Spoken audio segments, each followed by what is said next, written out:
పుత్ర పవిత్రాత్మనామమున ఆమేన్. క్రీస్తునాథుని యందు ప్రియమైన సహోదరి సహోదరులారా, ఈనాటి ఈ భాగంలో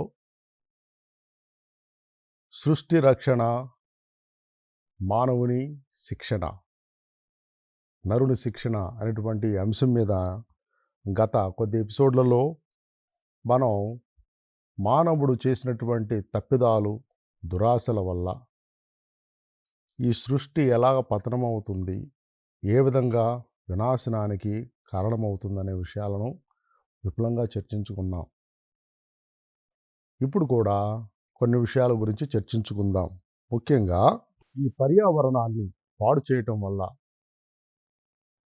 ఈ సమతుల్యతను దెబ్బతీయటం వల్ల జీవావరణంలో, ఈ ప్రకృతి పరిరక్షణలో ఎన్నో రకాల చెడు విషయాలు జరుగుతూ ఉన్నాయి అని మనం చూసుకుంటున్నాం.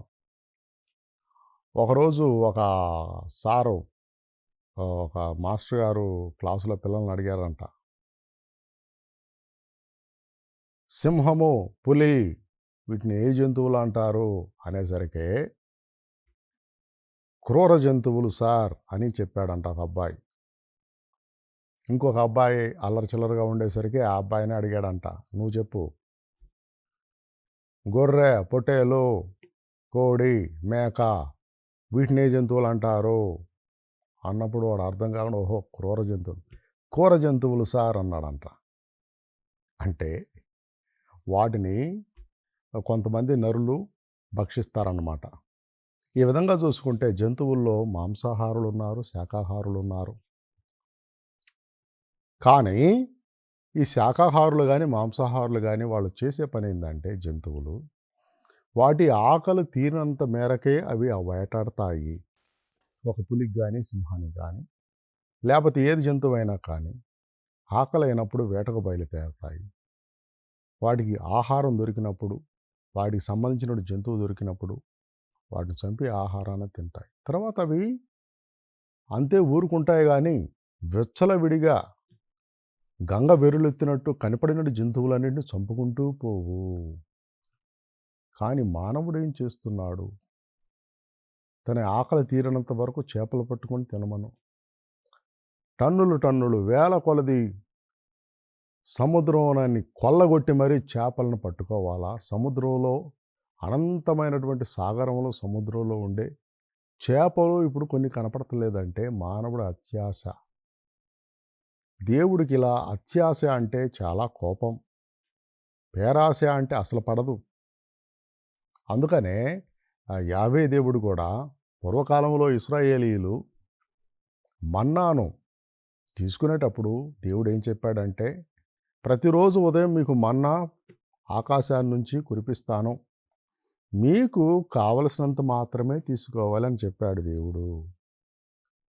కొంతమంది ఏం చేశారు? ఆశబోతులు, స్వార్థపరులు, పేరాశతో, దురాశతో ఆ మన్నాను తీసుకుని వ్యాపారం చేద్దాం అనుకున్నారో ఏమో మరి. ఆ మన్నాను కొన్ని వేరే కుండల్లో, పాత్రల్లో పెట్టుకున్నారు. కానీ అది సాయంత్రం అయ్యేసరికి ఏమైపోయింది? పాడైపోయింది అంటున్నాం. దేవుడు చెప్పిన మాటలు వినకపోతే ఇంతే ఉంటాయి. పస్కా పండుగప్పుడు కూడా ఐగుప్తు బానిసత్వం నుంచి వాగ్దత్త భూమికి ఇజ్రాయేల్ నడిపించేటప్పుడు మొట్టమొదటి పస్కా పండుగ జరుపుకునేటప్పుడు దేవుడు కూడా ఏం చెప్పాడు? కుటుంబ సభ్యులకు ఎంతమంది ఉంటారో అంతమందికి సరిపోయిన గొర్రె పిల్లను మాత్రమే మీరు ఎంచుకోవాలి. అంతేగాని ఆ ప్రయాణంలో పనికొస్తాయని ఎక్కువ గొర్రెలను వధించండి అని ఏం చెప్పలేదు. అంటే అవసరం మేరకు వాడుకుంటే ఏదైనా కానీ సవ్యంగా ఉంటుంది, చక్కగా ఉంటుంది.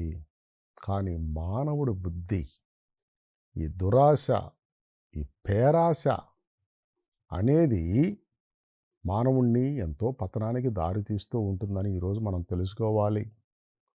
ఈనాడు రియల్ ఎస్టేట్ వ్యాపారులు ఉన్నారు, కొంతమంది బడా పారిశ్రామికవేత్తలు ఉన్నారు.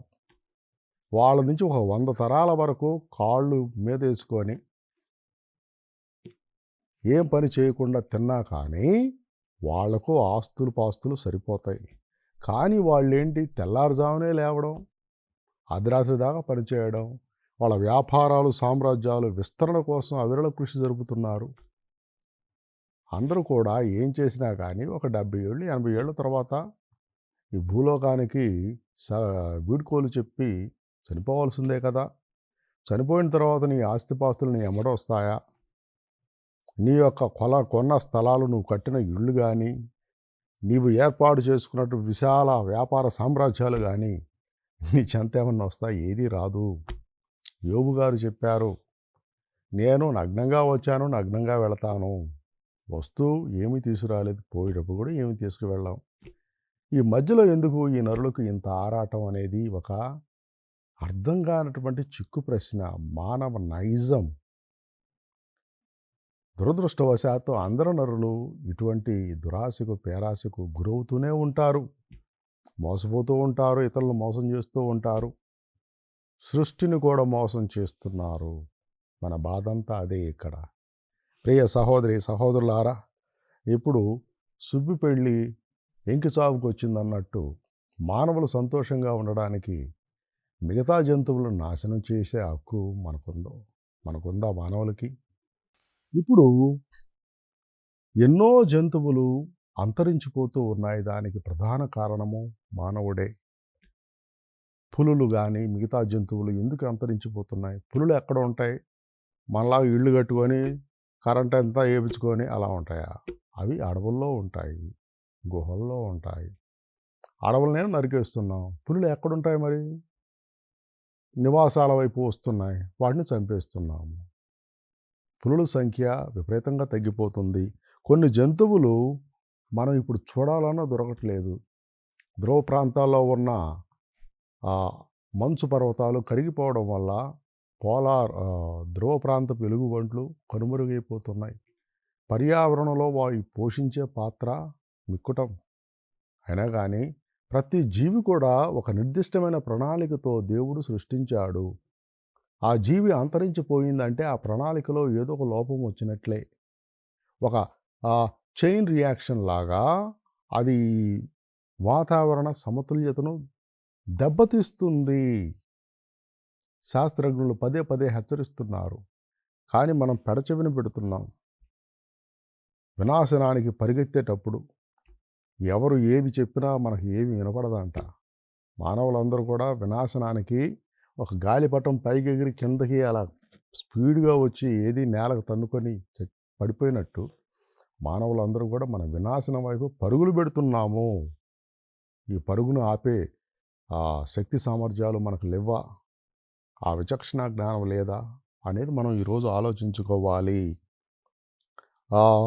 అంతకుముందు పిచ్చుకలు ఉండే మన ఇళ్ళ దగ్గర పిచ్చుకలు ఎందుకు కనపడతలేదు ఇప్పుడు? పిచ్చుకలు ఎక్కడ ఉంటాయో? మన ఇళ్లల చూరుల్లో గూళ్ళు పెట్టుకుని ఉండేవి. మన పంటల నుంచి వచ్చినప్పుడు కొన్ని కంకులు అక్కడ కట్టేవాళ్ళం. పిచ్చుకలు చక్కగా కిచకిచలాడుతూ, చిన్న జీవులు, అందమైన జీవులు, వాటి వల్ల మనకు పెద్ద హాని ఏం లేదు. నువ్వు తినే అన్నం అవేమీ దొంగతనం చేసి తినట్లేదు. పిచ్చుకలు కిచకిచమంటూ ఆనందాన్ని ఇచ్చేవి. అక్కడ గూళ్ళు కట్టుకొని వాటి జీవితం అవి జీవించేవి. ఇప్పుడు కనపడతలేదు. ఎందుకంటే పూరి గుడిసెలు ఎక్కడున్నాయి? చూరులతో ఉన్నటువంటి ఇళ్ళు ఎక్కడున్నాయి? అన్ని బిల్డింగ్లు అయిపోయి ఎక్కడ గూడు కట్టుకోవాలి? అసలు వాటి మనుగడే ప్రశ్నార్థకమైంది. 10 గుడ్లు పెట్టే పక్షులు 1 గుడ్డు 2 గుడ్లు పెడుతున్నాయి. ఎందుకు? ఈ సెల్ ఫోన్ టవర్స్ వల్ల పక్షులకు ఏమి హాని జరుగుతుంది? పెద్దవాళ్ళకు కూడా హాని జరుగుతుంది, తెలియట్లేదు. ఒకానొక ప్రాంతంలో వేడి నీటి బుగ్గలు ఉంటాయంట. వేడి నీటి బుగ్గల్లోకి కొన్ని కప్పలు వెళుతూ ఉంటాయి. కప్ప వెళ్ళి ఆ వేడి నీటి బుగ్గలో ఉన్నప్పుడు దానికి ఆ స్పర్శ జ్ఞానం అదంతా పెద్దగా తెలియదంట. ఆ వేడి నీటిలో అంతే ఉండి ఆ వేడికి చివరికి చచ్చిపోతాయి.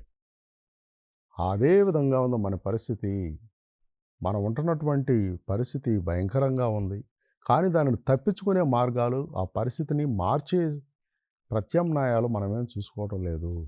ఈ కాలంలో సెల్ ఫోన్స్ ఎంత 3G నుంచి 4G, ఇప్పుడు 5G వరకు కెపాసిటీ పెరుగుతూ ఉంది సెల్ ఫోన్స్. అయస్కాంత ఈ రేడియో వేవ్స్, ఈ తరంగాలు ఇవన్నీ కూడా సెల్ ఫోన్లు ఎలా పనిచేస్తాయి, సెల్ ఫోన్ టవర్లు. అంతకుముందు ఎక్కడో ఒక టవర్ ఎక్కడో పొలాల్లో ఉండేది. ఇప్పుడు నగరంలో పోయి చూస్తే ప్రతి వీధికి ఒక టవర్ ఇళ్ల మీద వెలిసిపోయి ఉన్నాయి. ఆ టవర్లు ఏం చేస్తాయి? అంతే ఉంటాయా? ప్రతినిత్యం తరంగాలు వెలువడుతూ ఉంటాయి. రేడియో తరంగాలు, అయస్కాంత తరంగాలు, ఎలక్ట్రానిక్ తరంగాలు అవన్నీ నిత్యం వెలువడుతూ ఉంటాయి. ఆ తరంగాల ముందు నువ్వు కాసేపు నిలబడి రోజు 5 నిమిషాలకి నీకు ఏదో ఒక క్యాన్సర్ వస్తుంది, నువ్వు చచ్చిపోతావు. కానీ ఈ వ్యాపారవేత్తలు వీళ్ళందరూ, పారిశ్రామికవేత్తలు, అవి తయారు చేసేవాళ్ళు వీళ్ళంతా, టెలికామ్ ఓనర్స్ వీళ్ళంతా ఏం చేస్తారు? అవి మనుషులకు హాని చేసేవి తరంగాలు కాదు. చిన్న శరీరం కలిగిన వాటికి హాని చేస్తాయి. పక్షులకి ఎంత శరీరం? పాతకాలంలో ఏవో గండబేరుండు పక్షులని ఎంత ఉండేయంట. కానీ పక్షులు ఎంతగా శరీరం? చిన్న శరీరాలు. ముఖ్యంగా చిన్న పక్షులు, పిచ్చుకలు ఇవన్నీ అటువైపు ఎగురుతున్నప్పుడు, పావురాలు ఎగురుతున్నప్పుడు, ఏ పక్షులైనా అటువైపు ఎగురుతున్నప్పుడు ఆ తరంగాల దెబ్బకు వాటి ప్రత్యుత్పత్తి వ్యవస్థ దెబ్బతింటుంది. గుడ్లు పెట్టవు, అవి నాశనమైపోతాయి. అందువల్ల ఈనాడు పిచ్చుకలు కనపడతలేదంటే కేవలం మానవుడి యొక్క లోపం. ఇబ్బడి ముబ్బడిగా పెరిగిపోతున్న, ఇళ్ల మీద పెరిగిపోతున్న సెల్ ఫోన్ టవర్స్ వల్ల చిన్న శరీరాలతో ఉన్నటువంటి ఈ విహంగాలు, అందమైన పక్షులు ఇవన్నీ కూడా నాశనం అయిపోతున్నాయి. ప్రియ సహోదరి సహోదరులారా, ఇంకా అంతకుముందు రాబందులు అనేవి చాలా ఉండేవి. ఏదన్నా జంతువు చనిపోయినప్పుడు బయట పెట్టినప్పుడు ఈ రాబందులు వందల సంఖ్యలో ఉండి క్షణాల్లో స్వాహా చేసి ఖాళీ చేసేయి. కానీ ఇప్పుడు ఆ రాబందులు కనపట్లేదు, అంతరించిపోతున్నాయి. ఎందుకంటే ఈ జంతువులు ఇవన్నీ కూడా ఈ విషపూరితమైనటువంటి ఆహారాన్ని మనం ఇస్తూ ఉన్నాము అనేక విధాలుగా. ఆ విషపూరితమైన ఆహారాన్ని మానవులు కూడా ఎంతో విషపూరితమైన ఆహారాన్ని తింటున్నారు.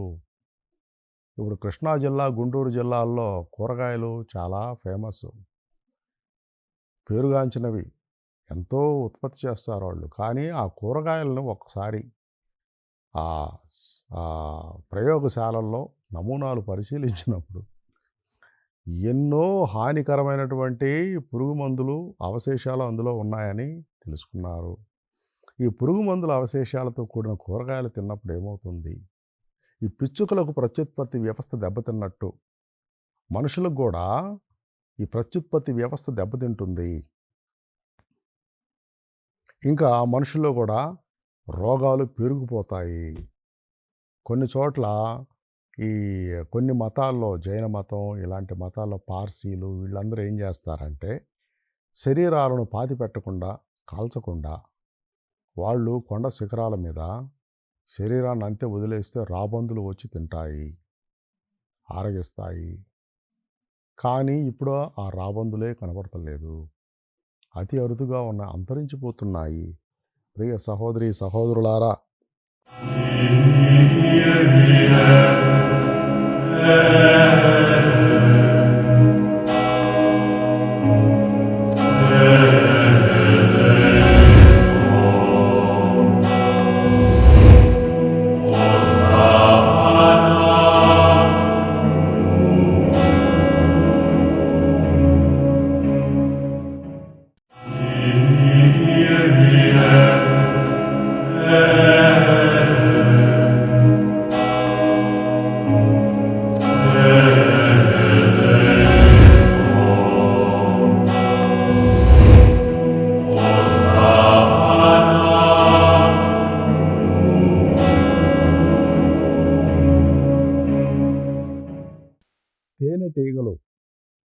తేనెటీగలు కేవలం తేనే కాదు. ప్రియ సహోదరి సహోదరులారా,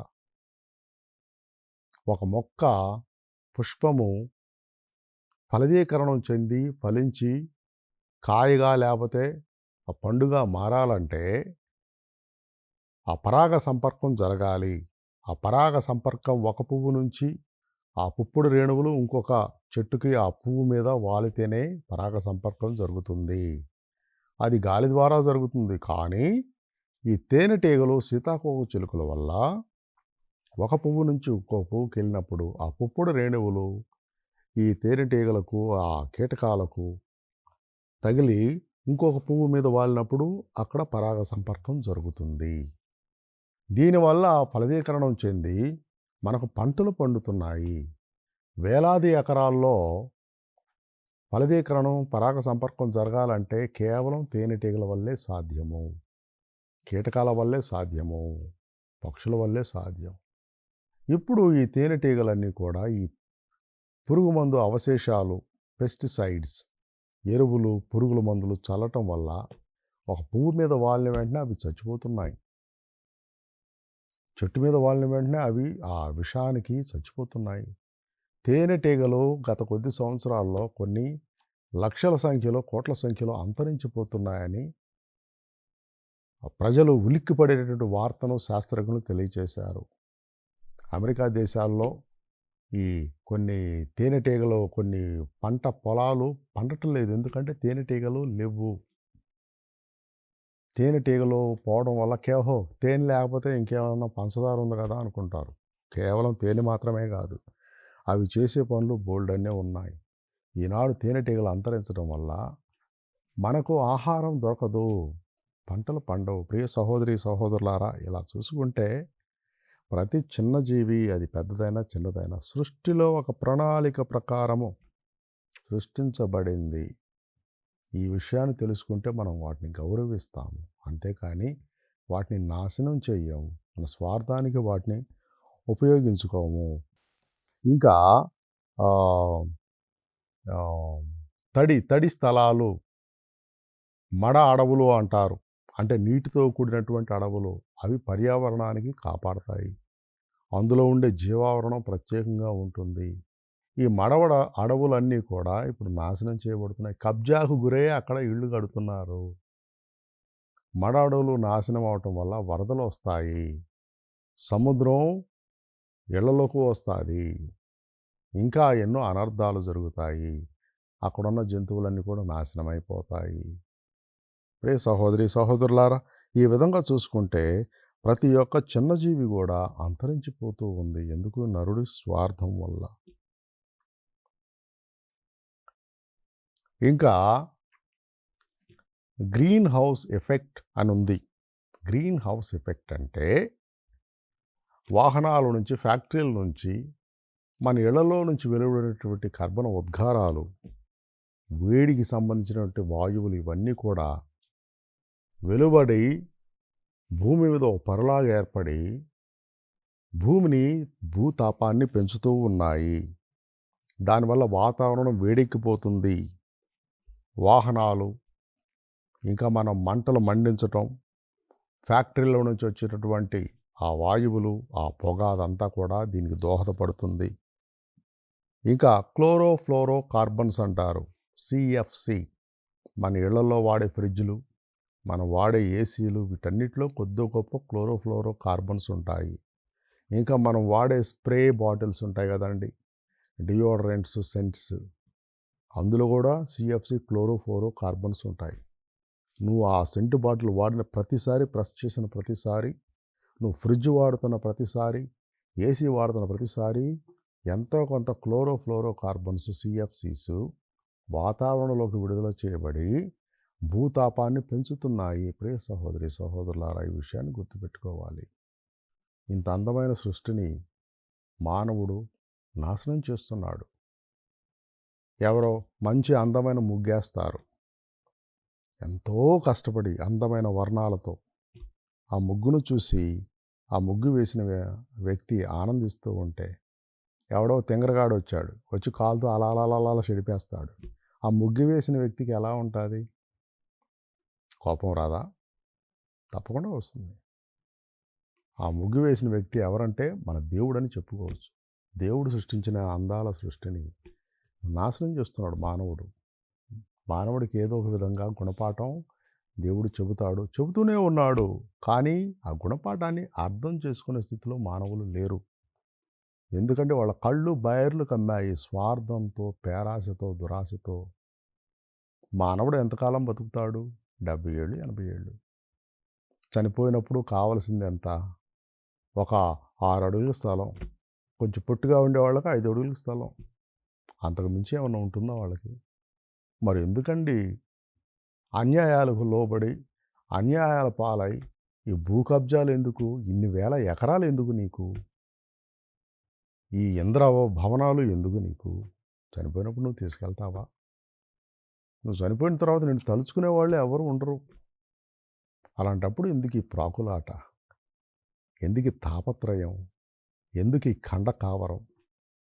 ప్రియ సహోదరి సహోదరులారా, నేను ఇంకా బోల్డన్ని విషయాలు ఉన్నాయి చర్చించుకోవడానికి. కానీ వ్యక్తిగతంగా కార్యాచరణ రూపంలో మనం ఏమన్నా చేయగలమా? దేవుడు బిడ్డలుగా, ముఖ్యంగా మిగతా అన్యులకు దేవుడంటే పెద్ద లెక్క లేకపోవచ్చు, నిర్లక్ష్యమైన భావం కలిగి ఉండవచ్చు. కానీ మనం క్రైస్తవులం. దేవుడంటే మనకు భక్తి ఉంది. దైవ మార్గాలను పాటించేవాళ్ళం, దైవాజ్ఞలను పాటించడంలో శ్రద్ధ తీసుకునేవాళ్ళం. మనమన్నా ఈ భూమికి ఉప్పుగా ఉండి, కొండ మీద వెలిగించబడిన దివిటీల్లాగా ఉండి, కొన్ని మన జీవితంలో ఆచరించి చూపించితే ఇతరులకు ఒక దారి చూపించిన వాళ్ళం అవుతాము. ఈ యొక్క పర్యావరణ పరిరక్షణ సందేశాన్ని పునీత ఫ్రాన్సిస్ పాపు గారు ఒక విశ్వలేఖ ద్వారా సమస్త మానవాళికి, ఓ దేవా నీకే స్తోత్రం అనే విశ్వలేఖ ద్వారా సమస్త మానవాళికి ఎలా అందించాడో, ఆయన నాయకత్వంలో ఉన్నటువంటి మనం కూడా ఏదో గొప్ప ఉడతా భక్తి సాయం చేయాలి ఈ విషయంలో. అందుకని కొన్ని ఆచరణాత్మకమైనటువంటి నిర్ణయాలు ఉన్నాయి. అవి మన వ్యక్తిగత జీవితంలో పాటించినట్లుగా అయితే తప్పకుండా మనం దేవుడికి ప్రీతిపాత్రులుగా ఉంటాం, ఆనందం కలిగించే వాళ్ళలాగా ఉంటాం. కొన్ని వ్యక్తిగతమైనటువంటి నిర్ణయాలు మన భూ పరిరక్షణకు ఏవేంటంటే, ఒకటి, ప్లాస్టిక్ ఉపయోగాన్ని తగ్గించేసేయాలి. ప్లాస్టిక్ని ఉపయోగించడం మానేసేయాలి. ఎందుకని? ప్లాస్టిక్ ఉత్పత్తి వల్ల ఈ ప్లాస్టిక్ ఆ రేణువులు భూమిలో కలవడానికి వందల సంవత్సరాలు తీసుకుంటాయి. వాటర్ బాటిల్స్ కానీ, మనం వాడే సంచులు కానీ, ఇంకే ప్లాస్టిక్తో కూడినటువంటి పదార్థమైనా కానీ, ఆ ప్లాస్టిక్ రేణువులు కొన్ని వందల సంవత్సరాల తర్వాత భూమిలో కలిసినా కానీ, నీటిలో కలిసినా కానీ, అవి మన శరీరంలోకి వచ్చి క్యాన్సర్ కారకం అవుతాయి. ఎన్నో అనర్థాలను, ఎంతో అనారోగ్యాన్ని తెచ్చిపెడతాయి. ప్రియ సహోదరి సహోదరులారా, అందువలన ప్లాస్టిక్ వ్యర్థాలను, ప్లాస్టిక్ను మనం ఉపయోగించడం మానుకోవాలి. ఈ ప్లాస్టిక్ వల్ల నగరాల్లో వరదలు ఎందుకు వస్తున్నాయి? ఈ ప్లాస్టిక్ సంచులు ప్రతి డ్రైనేజీలో ఉంటాయి. పారే ప్రతి కాలువలో ఇబ్బడముబ్బడుగా పేరుకొని ఉంటాయి. హైదరాబాదులో వరదలు ఎందుకు వస్తున్నాయి? విజయవాడలో వరదలు ఎందుకు వస్తున్నాయి?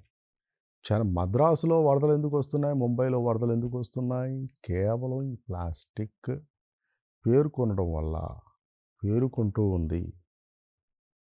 అది ఒక విషయం. ఇంకొక విషయం ఏంటంటే, ఈ ప్లాస్టిక్ తయారు కాబడినటువంటి ఈ పదార్థం హానికరమైనటువంటి రసాయనంతో కూడుకున్నది. ఇది తర్వాత మన యొక్క ఆహారాల్లోకి, మనం త్రాగే నీటిలోకి, మనం తింటున్నటువంటి జంతువుల్లోకి, మనం తింటున్నటువంటి శాకాహార మొక్కల్లోకి, కాయల్లోకి, కూరగాయల్లోకి కూడా ప్రవేశిస్తుందంటే మనం నమ్మటం లేదు. శాస్త్రజ్ఞులు కుండ బ్రద్దలు కొట్టినట్టు తేల్చి చెప్పారు. అందువల్ల మనం ఏం చేయాలంటే, ఈ ప్లాస్టిక్ బదులుగా సంచులను వాడదాం. జనప సంచులు, నార సంచులు వాడదాం.